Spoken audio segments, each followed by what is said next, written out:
Mary Lynn and I both live with chronic pain. We both know from personal experience just how difficult this can be. But we've also been very fortunate in that we both have come into contact with people who have introduced us to a wide range of different techniques that can help us reduce the burden of chronic pain and enable us to improve our daily experience. The app concept that we developed at the hackathon with Harry and Harry, great names, sound like country and western act, at the CPA hackathon, and since then, because we have actually been continuing to work on this concept, it's been based on our experience, and it will enable others to use goal planning to achieve both modest and more ambitious long-term goals. The mechanism provides a way for the user to learn about different techniques and strategies that can reduce the impact of chronic pain on everyday life. But that's just the beginning. Through their use of the app, the user will create a profile that reflects not only their condition and the things that help, but also their ambitions going forwards. This data can be used to connect people with shared conditions, interests, and/or experiences to reduce feelings of hopelessness and isolation by enabling effective peer support. Our intention is to connect to existing sources and knowledge through platforms like Pain Bites, as well as harnessing expertise from organisations such as the ACI to create a product that also supports healthcare professionals who work with people living with chronic pain. Now, we're here today to seek support and potential collaboration, to tap into the enormous knowledge base and to seek funding to take the Empower Us app forward to the next stage of development. Hand over. Thank you. So during the hackathon, really the idea was co-creation or co-design, which means you talk to people who are actually experiencing day-to-day, and just to get a little bit more background, we started a survey just to get input from more people. So the first survey that we did was during the hackathon. We got 59 responses through the CPA Facebook page, which is really good. And well, one of the things we shown is we specifically said the ACI Pain Management Network health plan, and it turns out a lot of people don't know it. So it either means they don't know it, or they might know it but not under that name, or it's a marketing issue of getting more things out there. But over 90% interest was shown for people to have something like an app or a tool to support them. So that's really good. As we were carrying on since the last 2 months, the second survey we did, we went a bit more in-depth about this idea of using goals and introducing people to pain management strategies. So the responses for that were very good as well. And especially 21 people open to get to be interviewed, which is really good to get more in-depth knowledge, because surveys are good, but interviews are way better. And so we'll give a quick overview. So on the left you see the different management strategies, and I really took that from the pain book and from conversations. What's interesting is that some things are not very well known. Neuroplasticity, encourage building, either not sure what it is or how it helps. So I think that's a good avenue to use this to specifically tie it in with what people want. And so interesting also, exercise, 15% of people stop, which you can imagine if it's painful, they might not do it. But actually then educate them why it's important and how to pace that is really important. And I think the app could help. People really like relaxation, encourage building to be part of an app, but pretty much everything scores very high. And the other point is, and Coralie has been telling us all in all, this making connections. Connections are really important. And so we asked people what kind of connections they would like to make. And I think with their health professionals, that makes a lot of sense. But also to know that, not with friends maybe as much because you don't want to burden them, but at the same time, they can be a good support network. Definitely peers is a good one. So I'll hand over to Harry. So it falls on me to run you through the core experience of the app. So the core experience is basically just this. You create a profile, you create a goal, you track your goal, you achieve the goal, rinse and repeat, except for create the profile, obviously, because you guys have chronic pain, not split personality disorder.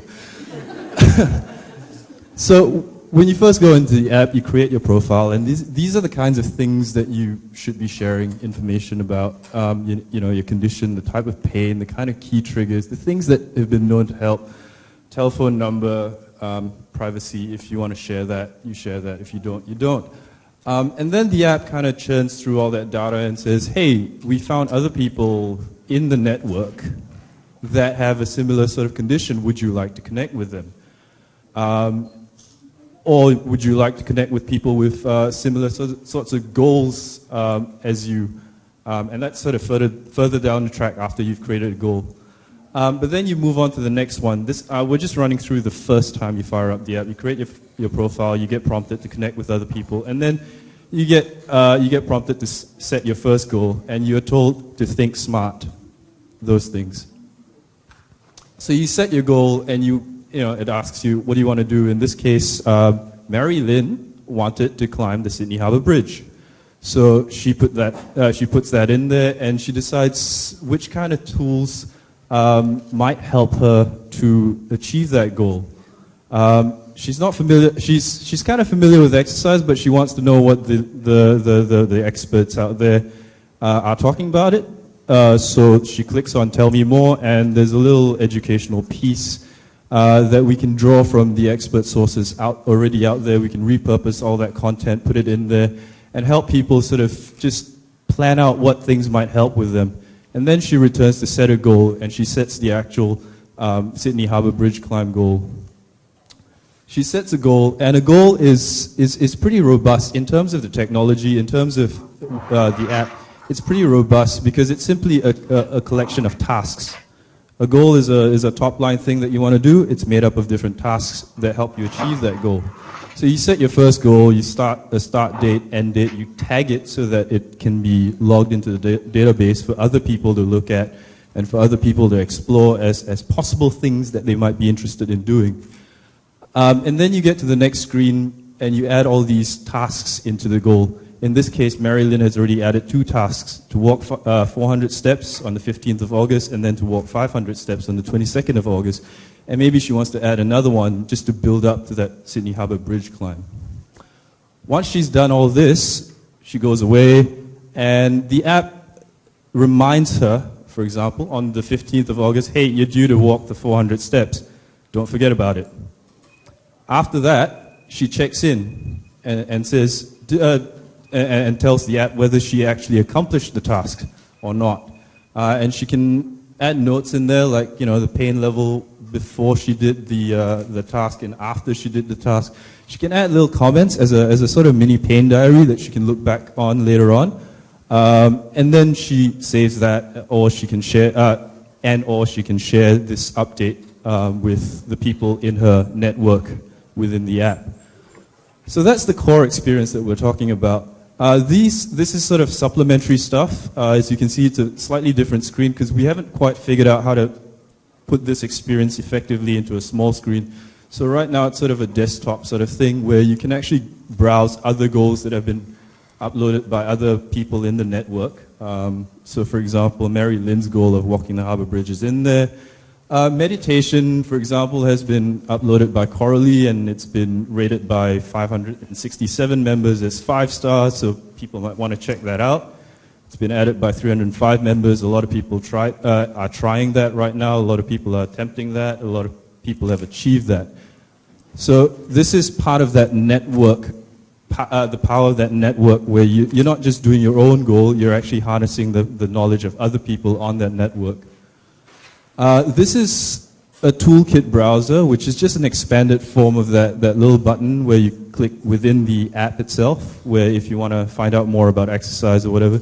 This is an expanded version because there's some things that you can't do on a small screen and some things that are done well on a small screen.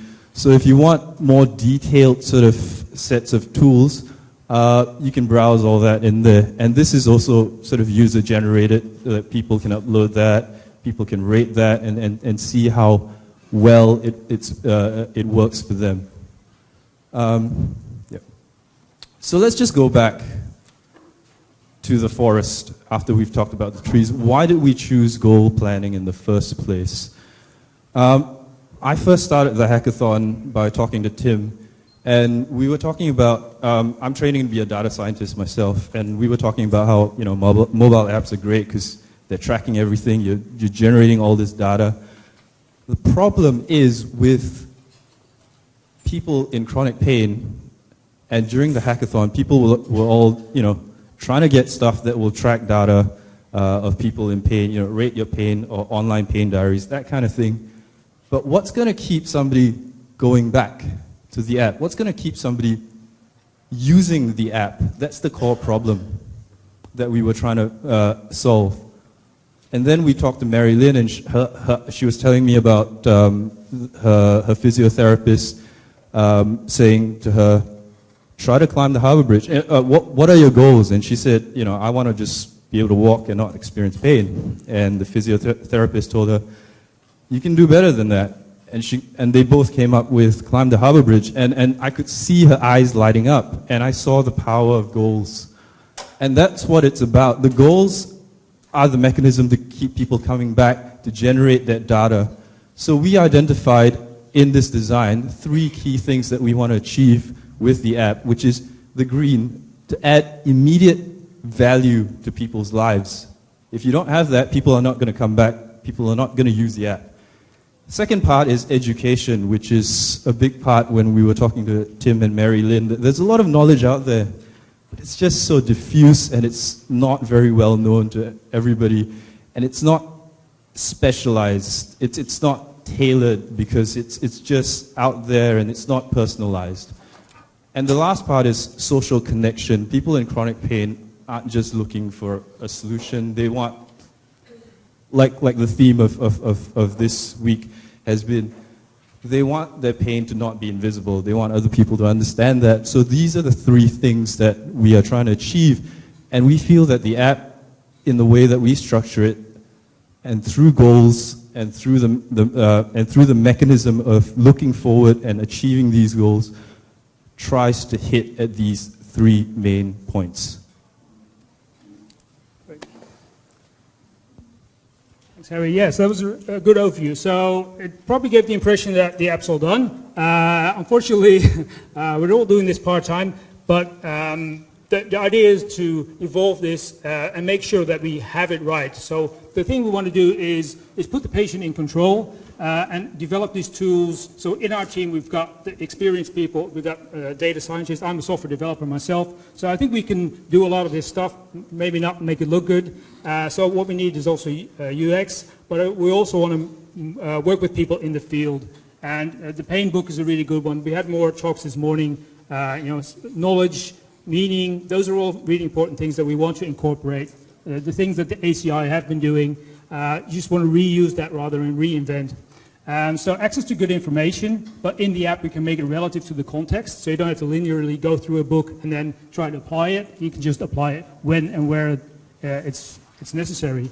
Connecting with the health professionals is really important, so we want to enable that through the app. So people can actually see what you've been doing, how you're tracking on your goals, what that does with your pain levels and such.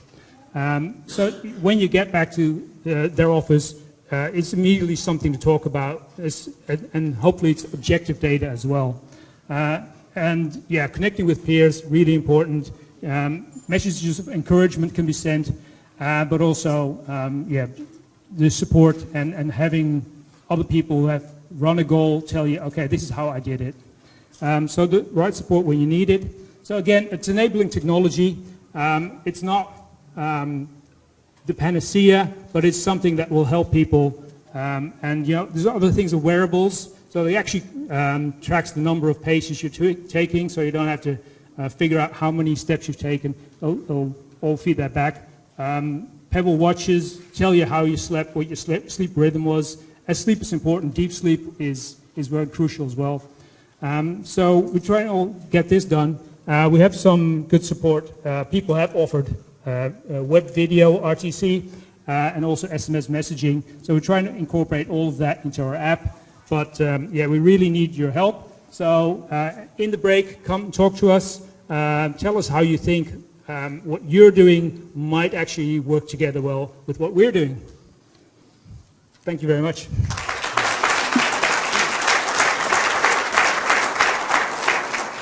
Great, thanks very much. Look, you're totally on the money, I think, in terms of where we're trying to go with integrating e-health, and I think particularly that coaching. I know there's a lot of research going on at the moment in terms of just what can technology provide in terms of ongoing coaching?